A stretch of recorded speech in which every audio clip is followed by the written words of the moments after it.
Hello friends, आज के इस वीडियो में जो है हम लोग क्लास 6 की एनसीईआरटी का 7th लेसन राज्य से साम्राज्य इस लेसन को देखने जा रहे हैं। ठीक है। अच्छा, वे बच्चे जो बीपीएससी 4.0 की तैयारी कर रहे हैं या फिर किसी भी कंपटीशन वाले एग्ज़ाम की तैयारी कर रहे हैं, तो जो एनसीईआरटी पढ़ना चाहते हैं वे इस वीडियो को जो है देख सकते हैं। ठीक है। और साथ में वे बच्चे जो क्लास 6 में हैं और जिन्हें इस लेसन को समझने में दिक्कत आ रही है वे भी इस वीडियो को जो है देख सकते हैं। तो चलिए स्टार्ट करते हैं। राज्य से साम्राज्य। रोशन के रुपए। जन्मदिन पर जो है रोशन को दादाजी से कड़क नोट मिले। जो रोशन था उसको उनके दादाजी से कड़क एक नोट मिलता है। ठीक है। उसने उन्हें अपने हाथ में दबा रखा था। उस एक नया सीढ़ी खरीदने का बहुत मन था। उसे जो है यहाँ उसे होगा उसे एक नया सीढ़ी खरीदने का बहुत मन था, लेकिन साथ ही वह बिल्कुल नए कड़क नोटों को देखना और छूकर महसूस करना चाहती थी। तभी उसने पाया कि समय दाहिनी तरफ गांधी जी का जो है मुस्कुराता चेहरा बना हुआ था और बाईं तरफ छोटे छोटे शेर जो थे वो चित्रित थे। उसने सोचा, आखिर यहाँ शेर क्यों बने हुए हैं। ठीक है। तो अब जो है ये शेर हैं, इन शेरों के बारे में हम पढ़ने जा रहे हैं। ठीक है। तो चलिए हम लोग शुरू करते हैं।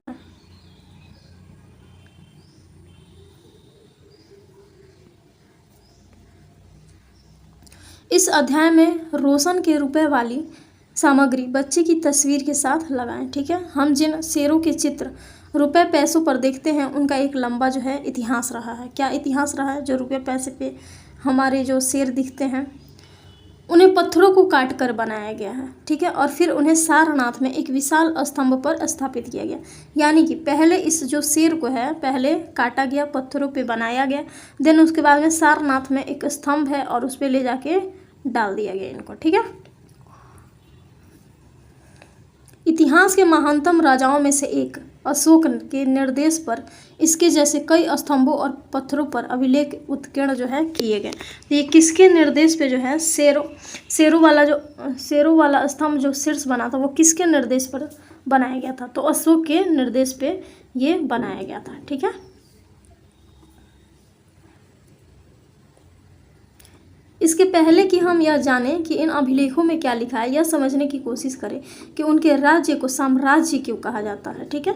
जो सम्राट अशोक थे उनके राज्य को साम्राज्य क्यों कहा जाता है, राज्य क्यों नहीं कहा जाता है? तो चलिए देखते हैं क्यों कहते हैं। अशोक जिस साम्राज्य पर शासन करते थे उनकी स्थापना उनके दादा चंद्रगुप्त मौर्य ने आज से लगभग 2300 साल पहले की थी। चाणक्य और कौटिल्य नाम के एक बुद्धिमान व्यक्ति ने चंद्रगुप्त की सहायता की थी। चाणक्य के कई विचार जो हैं हमें अर्थशास्त्र नाम की किताब से मिलते हैं। VVI क्वेश्चन पूछता है कि अर्थशास्त्र किसकी रचना है? तो चाणक्य या कौटिल्य। ठीक है। और ये जो कौटिल्य थे ना वो क्या किए कि आप लोग तो जानते ही होंगे कि घनानंद जो था वो काफ़ी बेइज्जती कर दिया था चाणक्य का, और चाणक्य ने ये डिसाइड किया उस टाइम कि जब तक मैं तुम्हारे साम्राज्य को समाप्त नहीं कर देता तब तक वो जो है मैं चैन नहीं लूँगा। तो इसलिए वो चंद्रगुप्त मौर्य को जो है क्या करते हैं, ट्रेनिंग देते हैं और देन उसके बाद में सम्राट बनाते हैं। ठीक है। तो अशोक के दादा कौन थे ये पूछा जा सकता है। तो अशोक के दादा जो थे चंद्रगुप्त मौर्य थे। ठीक है। चलिए अब आगे, इसमें तो और कुछ खास है नहीं। ये भी पूछा जा सकता है मे बी कि कब इनका शासन कब था? तो आज से 2300 साल पहले। ठीक है। साम्राज्य में बहुत से नगर थे। ये जो अशोक थे ना इनके साम्राज्य में बहुत से नगर थे। ठीक है। इनमें साम्राज्य की राजधानी क्या थी? पाटलिपुत्र, उज्जैन और तक्षशिला जैसे नगर जो हैं प्रमुख थे। तो अशोक के जो राज्य थे उसकी राजधानी कौन कौन सी थी? पाटलिपुत्र, उज्जैन और तक्षशिला। ये बहुत ही इम्पोर्टेंट है। तक्षशिला जो है उत्तर पश्चिम और मध्य एशिया के लिए आने जाने का मार्ग था। देखिए तक्षशिला मैं बताती हूँ किधर है।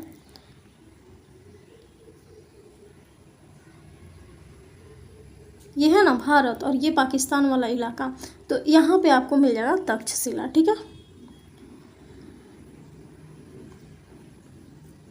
चलिए अब आगे बढ़ते हैं। वंश क्या होता है? एक ही परिवार की कई सदस्य एक के बाद एक राजा जब बनने लगते हैं तो उन्हें ही क्या कहा जाता है, वंश कहा जाता है। मौर्य वंश में 3 महत्वपूर्ण राजा हुए, कौन कौन? एक तो चंद्रगुप्त, देन उसके बाद में बिंदुसार और अशोक। चंद्रगुप्त, बिंदुसार और अशोक।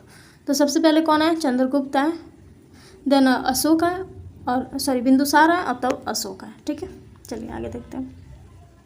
दूसरी तरफ उज्जैन जो थी उत्तर और दक्षिणी भारत उत्तरी भारत से दक्षिणी भारत जाने वाले रास्ते पर पड़ता था। तो ये मध्य प्रदेश के उज्जैन में, जहाँ पे महाकालेश्वर का मंदिर है, तो ये नॉर्थ इंडिया हो गया और ये साउथ इंडिया है, तो इन दोनों के ही बीच में पड़ जाता था। ठीक है, उज्जैन। और आप लोग तो पाटलिपुत्र जानते ही होंगे, बिहार की राजधानी है पटना। यहाँ पे है, ये बिहार हो गया और ये पटना हो गया, गंगा नदी के पास में। ठीक है, चलिए अब शायद नगरों में जो है व्यापारी, सरकारी अधिकारी और शिल्पकार जो हैं रहते थे। किन किन नगरों में? तो पटना में, उज्जैन में और तक्षशिला में।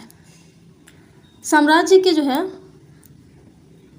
के बहुत बड़े क्षेत्रों में किसानों, पशुपालकों के गांव जो है बसे हुए थे। ये जो साम्राज्य था अशोक का, उसमें बहुत सारे क्षेत्र में क्या करते थे? किसान और पशुपालक जो रहते थे।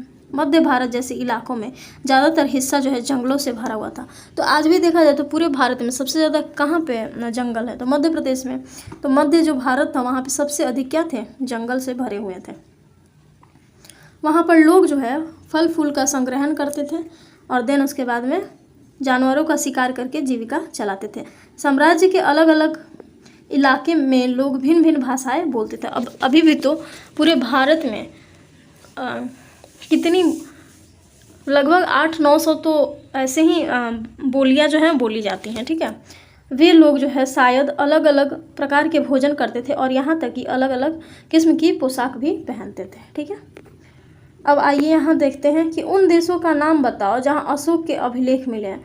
तो आपके पाकिस्तान में मिले हैं, अफगानिस्तान में मिले हैं और भारत में तो मिले ही मिले हैं। ठीक है, यहाँ देखिए मौर्य साम्राज्य उस युग के प्रमुख नगर और अभिलेखों की प्राप्ति कहाँ कहाँ से हुई है।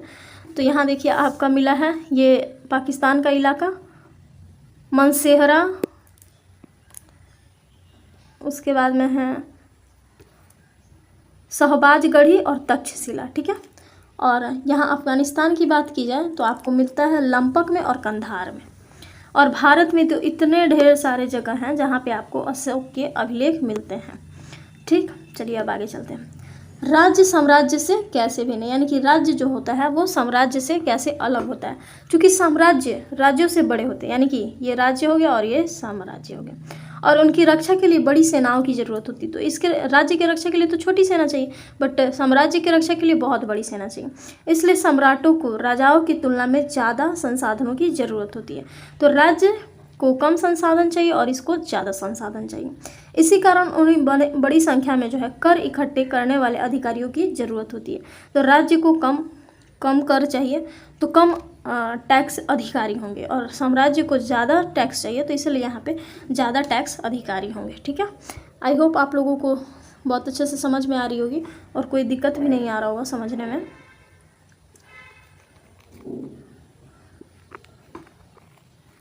तो चलिए अब आगे बढ़ते हैं हम लोग। साम्राज्य का प्रशासन कैसा होता था। ठीक है, क्योंकि जो मौर्य साम्राज्य जो था वो बहुत बड़ा था, इसलिए अलग अलग हिस्सों पर अलग अलग ढंग से जो है शासन किया जाता था। अब पूरे जो है ऊपर से लेकर के नीचे तक, यहाँ अफगानिस्तान से लेकर के इधर पूरा इलाका जो है मौर्य साम्राज्य का ही था।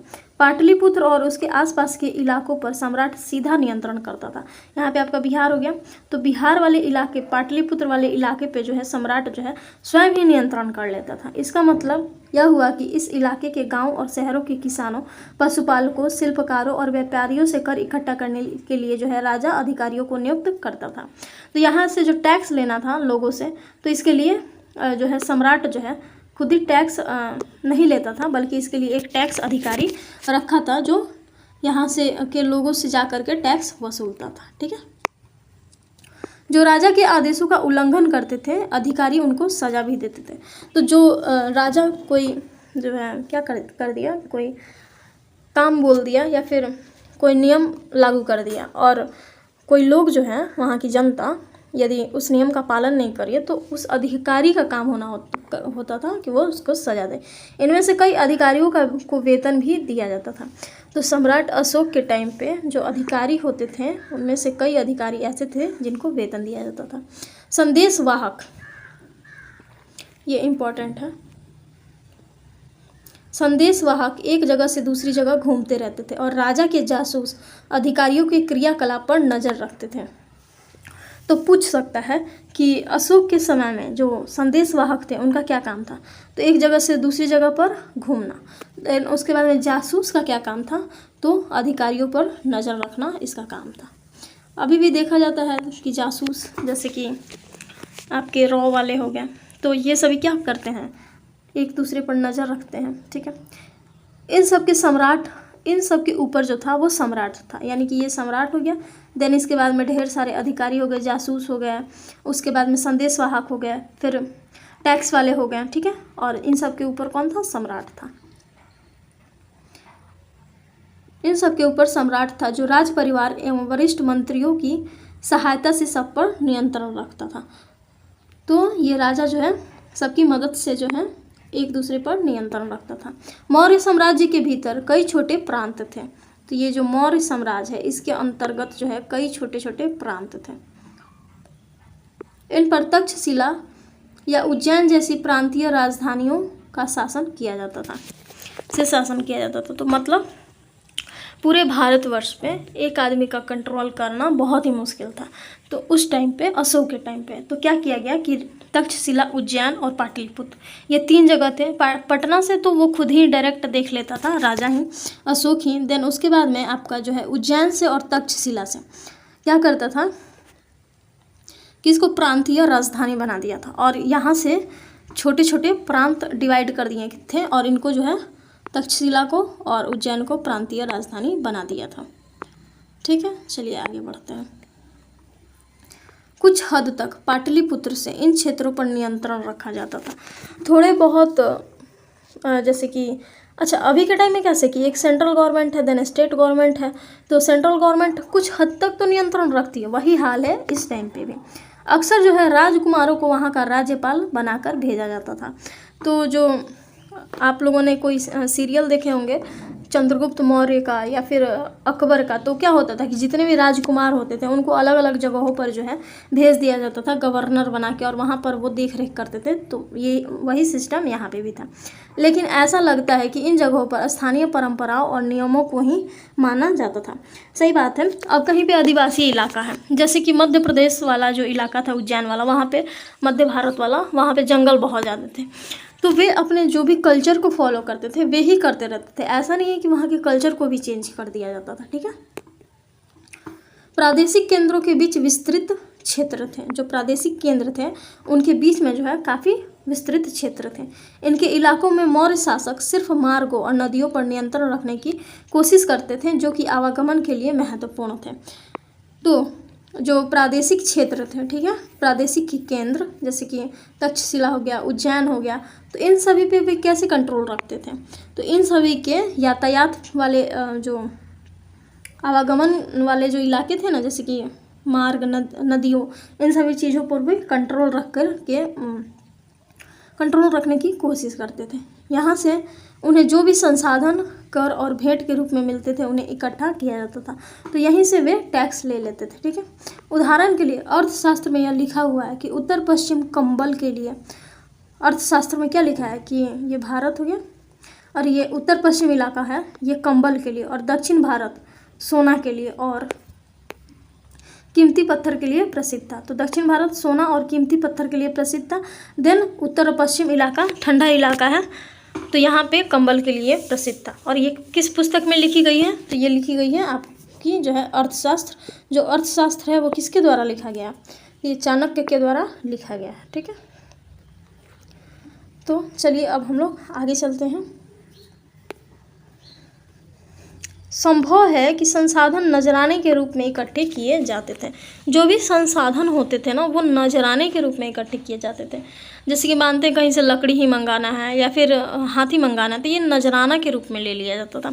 और अंत में जंगल वाले इलाके आते थे। ठीक है, वहाँ रहने वाले लोग काफ़ी हद तक स्वतंत्र थे। यहाँ जो जंगल वाले इलाके थे, यहाँ पे जो भी लोग रहते थे वो काफ़ी हद तक जो अन्य लोगों की तुलना में स्वतंत्र होते थे, क्योंकि ये आदिवासी इलाके थे। कहीं ना कहीं आदिवासी लोग यहाँ पे ज़्यादातर रहते थे। उनसे यह उम्मीद की जाती थी, किससे? जंगल वाले इलाके के लोगों से, कि वे मौर्य जो पदाधिकारियों को हाथी, लकड़ी, मधु, मोम जैसे चीज़ें ला करके दें। ठीक, तो अब जंगल से जो चीज़ें मिलेंगी वही तो वे ला करके देंगे, और उनकी ज़रूरत भी थी उन्हें। चलिए अब देख लेते हैं कि नजराना किसे कहते हैं। जहाँ कर नियमित ढंग से इकट्ठे किए जाते थे। कर क्या होता है? कर जो होता है वो नियमित ढंग से इकट्ठे किए जाते हैं, यानी कि हर मंथ आपको देना ही देना है, ठीक है। लेकिन अब ये देख लीजिए, नजराना जो था वो अनियमित रूप से जब भी संभव हो इकट्ठा किया जाता था। और नजराना का मतलब गिफ्ट, आप समझ सकते हैं कि नजराना जो था वो अनियमित तरीक़ा से लिया जाता था। ऐसे नजराने जो है विविध पदार्थों के रूप में प्रायः ऐसे लोगों से लिए जाते थे जो स्वेच्छा से इन्हें देते थे। और किसी से भी हम गिफ्ट कब लेते हैं? स्वेच्छा से लेते हैं, तो वही है, आप जो है रिलेट कर सकते हैं, ठीक है। चलिए आगे। राजधानी में सम्राट। मेगास्थनीज चंद्रगुप्त के दरबार में पश्चिम एशिया के यूनानी राजा सेल्यूकस निकेटर का राजदूत था। देखिए, चंद्रगुप्त के दरबार में एक आदमी आया, उसका नाम था मेगास्थनीज। और ये जो मेगास्थनीज था ना, ये यूनानी राजा सेल्यूकस निकेटर का राजदूत था। जैसे कि कोई भारत के राजदूत यदि जाते हैं अमेरिका, जैसे अभी विनय मोहन क्वात्रा है, तो जैसे कि वो गए, ठीक है ना, तो वैसे ही था कि यूनान का राजा जो था सेल्यूकस निकेटर, उसका एक राजदूत जो है वो आया चंद्रगुप्त के दरबार में। मेगास्थनीज उसका नाम था। अब उसने कैसे जो है वर्णन किया है चंद्रगुप्त मौर्य का, उसके बारे में जानते हैं। यहाँ हम उसके विवरण का एक अंश जो है दे रहे हैं। सम्राट का जनता के सामने आने के अवसरों पर शोभा यात्रा के रूप में जश्न मनाया जाता था। यानी कि जब चंद्रगुप्त जो था वो जब लोगों के बीच आता था तो जश्न मनाया जाता था। उन्हें एक सोने की पालकी में लाया जाता था। उनके अंगरक्षक जो थे सोने और चांदी से अलंकृत हाथियों पर सवार रहते थे। कुछ अंगरक्षक पेड़ों को लेकर चलते थे। इन पेड़ों पर प्रशिक्षित तोते का एक झुंड होता था और ये जो सम्राट के सिर के चारों तरफ चक्कर जो है लगाता रहता था। तो आप इमेजिन कर पा रहे होंगे कितना भव्य स्वागत जो है जनता के बीच में किया जाता था राजा का उस टाइम के चंद्रगुप्त मौर्य का। देखिए आगे क्या होता है। राजा जो है सामान्यतः हथियारबंद महिलाओं से घिरे होते थे। यानी कि जो महिलाएं भी थीं, जो राजा के आसपास महिलाएं थीं, वो भी हथियार बंद होती थी, यानी कि ढेर सारे हथियार लिए हुए होती थी। वे हमेशा इस बात से डरे रहते हैं कि कहीं उनकी हत्या करने की कोशिश ना कोई कर दे, ठीक है। उनके खाना खाने के पहले खासकर नौकर जो है उसे खाने को जो है चखते हैं। वे लगातार 2 रात एक ही कमरे में नहीं सोते थे। अगर मानते हैं किसी को पता चल गया कि आज इस कमरे में सो रहे हैं, देन उसके बाद कल भी इसी में सोएंगे, तो कोई भी आकर के उनकी हत्या कर देगा। इस वजह से वे 2 रात एक कमरे में भी नहीं सोते थे। और पाटलिपुत्र आधुनिक पटना के बारे में देख लीजिए। यह उस समय किसने इसका वर्णन किया है? मेगास्थनीज के द्वारा जो है वर्णन किया गया है पटना का। यह एक विशाल और खूबसूरत नगर है। यह एक विशाल प्राचीर से घिरा है जिसमें 570 बुर्ज और 64 द्वार है, यानी कि बहुत बड़ा है। और जो है 570 इसमें बुर्ज बनाए गए हैं और 64 द्वार बनाए गए हैं इसमें, ठीक है। 2 और 3 मंजिले वाले घर लकड़ी और कच्ची ईंटों से बने हैं। 2 और 3 मंजिले वाले जो घर थे वे लकड़ी और कच्ची ईंटों से बने हुए थे। तो जो 2 मंजिला घर था या 3 मंजिला घर था तो वो क्या चीज़ से बना था? लकड़ी से और कच्चा ईंट से। हड़प्पा में कैसा ईंट मिला है आपको? हड़प्पा में आपको मिला है पका हुआ ईंट, बट यहाँ पे कैसा ईंट दिख रहा है? कच्ची ईंट है। राजा का जो महल भी काठ से बना हुआ। ये क्वेश्चन इंपॉर्टेंट है, ये पूछा जाता है कि चंद्रगुप्त जो मौर्य थे उनका जो महल था वो किस चीज़ से बना हुआ था? ऑप्शन में दे देता है पत्थर, काठ, ठीक है। तो काठ से बना हुआ था और पत्थर से जो है पत्थर की नक्काशी से अलंकृत किया गया था। तो बहुत ही इम्पोर्टेंट है, आप याद रखिएगा। यह चारों तरफ से उद्यानों और चिड़ियों के लिए बने बसेरों से घिरा हुआ था। तो चंद्रगुप्त मौर्य का जो महल था वो चारों तरफ से उद्यानों से और चिड़ियों से घिरा हुआ था। आगे देखते हैं कि अशोक जो है एक अनोखा सम्राट हैं और कैसे हैं। देखिए, अशोक मौर्य वंश के सबसे प्रसिद्ध शासक थे। किस वंश के थे पूछा जा सकता है, तो मौर्य वंश के थे। कौन? अशोक।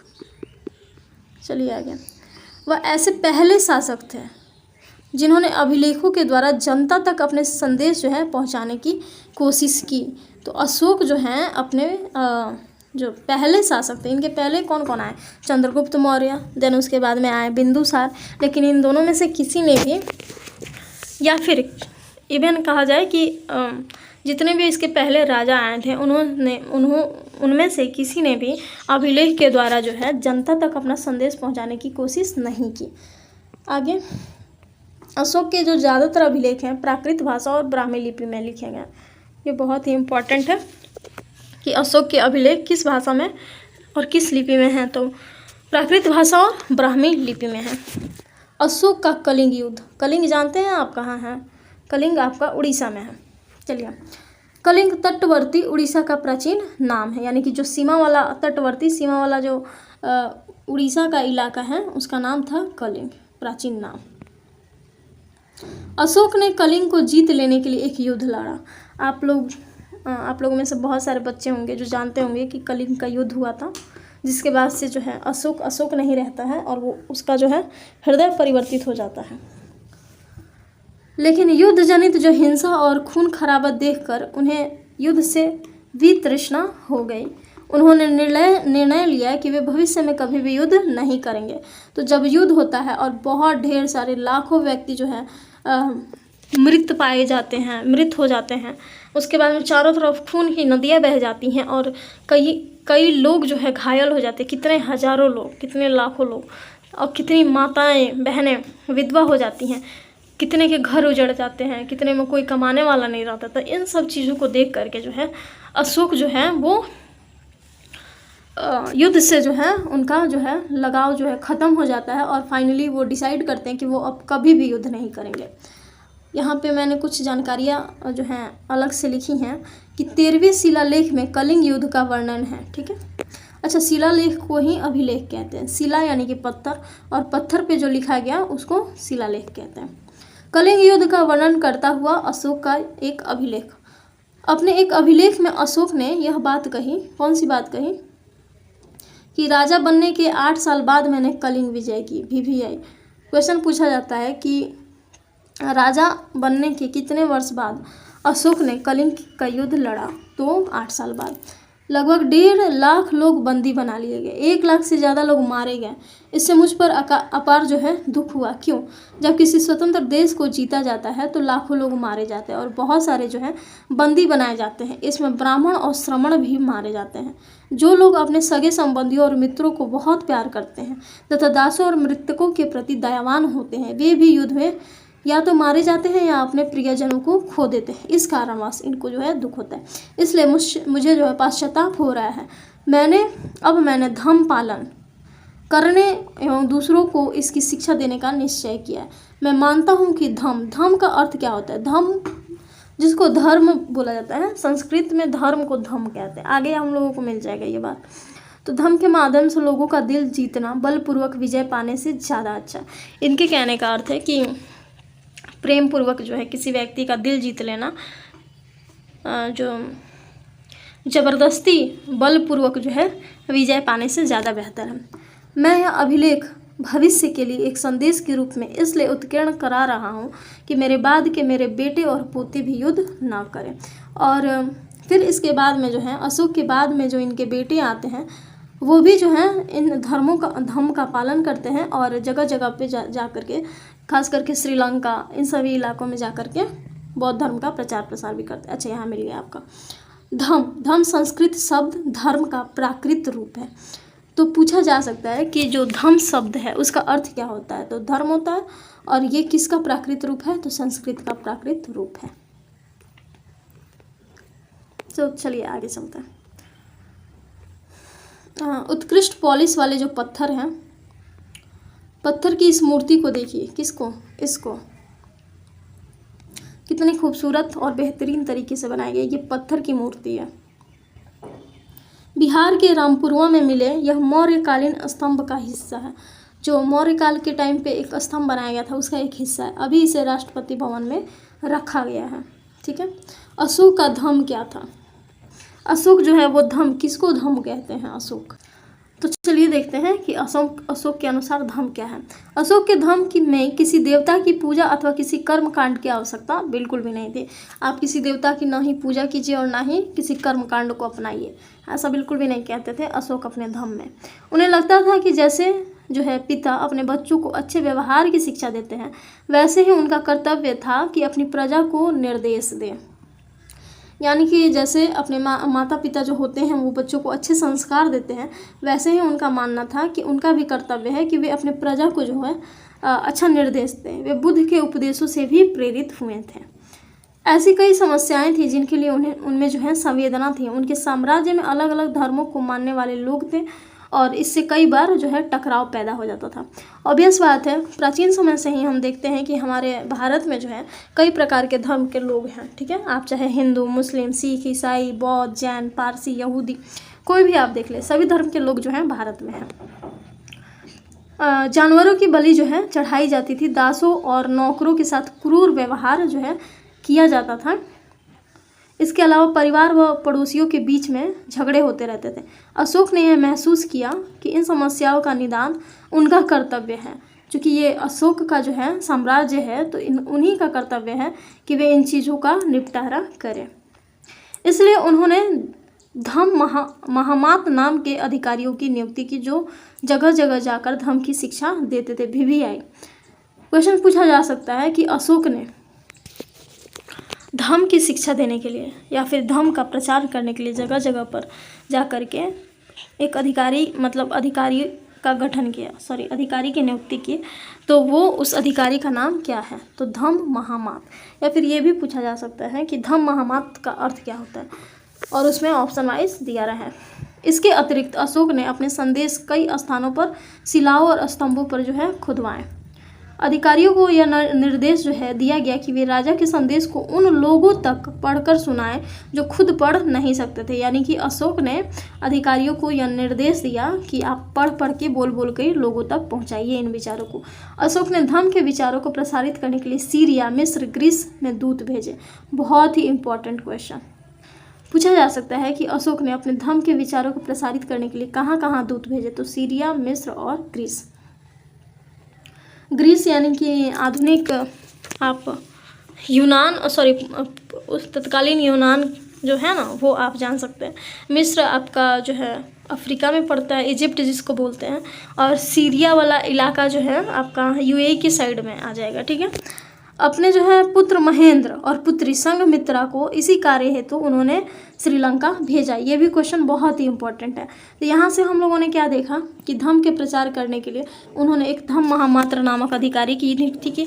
देन धम्म जगह जगह प्रसारित करने के लिए सीरिया में, मिस्र में और ग्रीस में राजदूत की नियुक्ति की। देन अपने बेटा महेंद्र और अपने बेटी संघमित्रा को श्रीलंका भेजा बौद्ध धर्म के प्रचार करने के लिए और धम्म के प्रचार करने के लिए। चलिए, उन्होंने सड़कें बनवाई, कुएं खुदवाए, विश्राम गृह बनवाए। इसके लिए उन्होंने जो है मनुष्य व जानवरों की चिकित्सा की भी व्यवस्था की।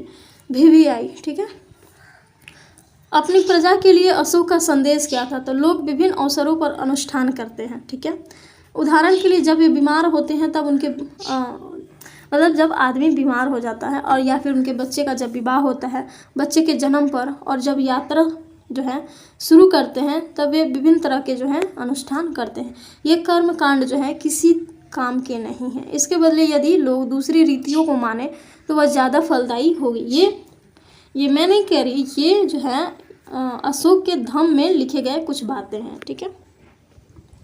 ये अन्य प्रकार की रीतियाँ क्या क्या हैं? ये हैं अपने दासों और नौकरों के साथ अच्छा व्यवहार करना, बड़ों का आदर करना, सभी जीवों पर दया करना, और ब्राह्मणों तथा श्रमणों को जो है दान देना। अपने धर्म की प्रशंसा और दूसरे धर्म की निंदा करना, दोनों ही बातें जो हैं गलत है। हर किसी को दूसरे धर्म का आदर करना चाहिए।